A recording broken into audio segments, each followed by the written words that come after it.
What's up everybody, it's your boy Skipx here with another video for you guys here today, and obviously as you can see in the title, we are going to be talking about the massive amount of info that Square Enix has given us relating to Final Fantasy VII. I'm sorry I couldn't get this video up yesterday, I was very busy, but here it is right now. So starting off, we get two brand new beautiful renders, one of Tifa's original render from the original FF7 and Barrett's as well. Just how Cloud has his original render recreated for the new game, Barrett and Tifa also have gotten theirs recreated as well, and we can only assume that Tifa is not going to be too far behind, maybe getting hers earlier next year at some point. But moving on from there, we actually get brand new character renders for Rude and Reno of the Turks.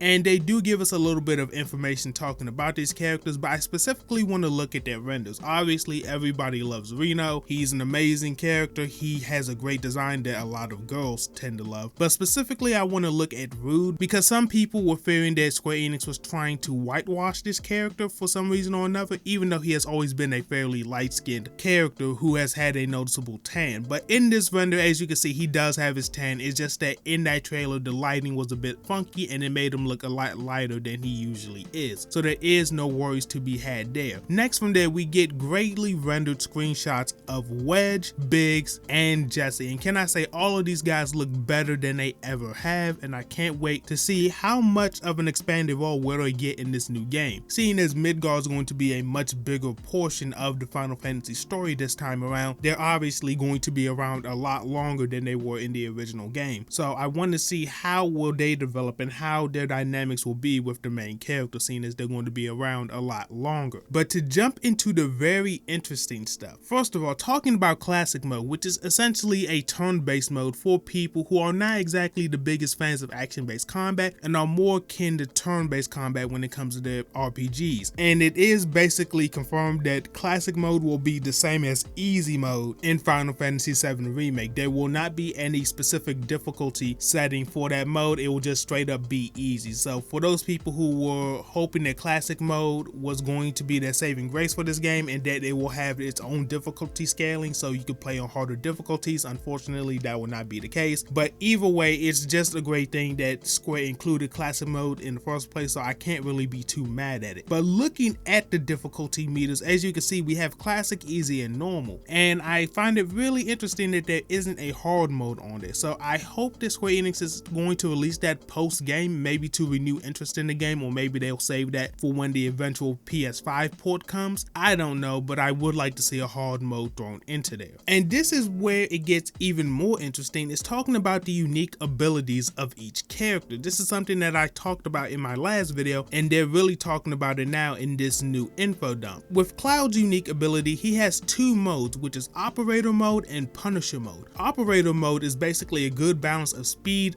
defense, and attacking, so he can move around and attack people as he needs to do. But Punisher Mode is slower and it doesn't exactly let you move around as much, but it deals out massive damage for what you lose in mobility. And then they also detail some of the special moves that Cloud has, like Triple Slash, and how the mechanic of Triple Slash is that as it hits multiple enemies, it actually increases in power, which is a very cool thing indeed. This is definitely an attack meant to be used when you're facing multiple enemies at one time. And then Blade Burst, which is a long range attack, so obviously there's going to be a lot of utility with the special moves that you use. It isn't just going to be like, I like how this move looks, so I'm going to continue to use it. There's going to be specific situations where all of these moves are going to be better to use as opposed to others, which is something I'm really glad that they're doing, and I can't wait to see more of that in the game as we get deeper into their abilities. Now moving on into something really cool, which are the weapons in the game, starting off with the enhancements, which is essentially like Keyblade upgrading from Kingdom Hearts 3, where you'll be able to use skill points to upgrade your weapons and upgrade their stats, and also increase the number of materia slots, meaning that if you just want to use the Buster Sword until the end of the game, you can very well do that because it will scale with you as long as you continually upgrade it. And talking about weapon abilities, each weapon has its own unique ability that is able to increase in proficiency as the weapon is continually used. And once you max out that proficiency level, Cloud or Barrett wear it with his guns will be able to use that ability without the help of the weapon. So if you want to keep that ability but switch to another weapon, all you have to do is use that weapon until you max out the proficiency, get the ability, and then switch on to the weapon that you wish to use. And even though I haven't played through FF7 yet, which will be coming soon on this channel, they did talk about confirming a certain summon, which is the Chocobo and Moogle combination with its special abilities Mog Bomb and Stampede, which I can't wait to see actually used within game. And lastly, we're going to be talking about some of the newly rendered locations that we got screenshots of. Obviously, we got a new render of the church in the slums that we meet Aerith in, and it's kind of her home base and has a lot of significance within the world of FF7. And next we got to see Aerith's house, and the developers said that the reason why they had to change the layout of Aerith's house is because when they translated the 2D layout to 3D, it just didn't make any logical sense when it was brought to a 3D realm. So they just reworked the whole area, but it is the same old area just in a new way so we can experience it, and it flows a lot better. So it isn't just really weird looking when we finally get to it within the game. But with that being said, I'm going to leave you guys with a question. What are you most excited for in Final Fantasy VII Remake? It could be a character, it could be a summon, it could be a certain area, literally anything within the game. Tell me, what are you most excited for? But if you enjoyed this video, please leave a like on it. I will see you on the next one, and I am out.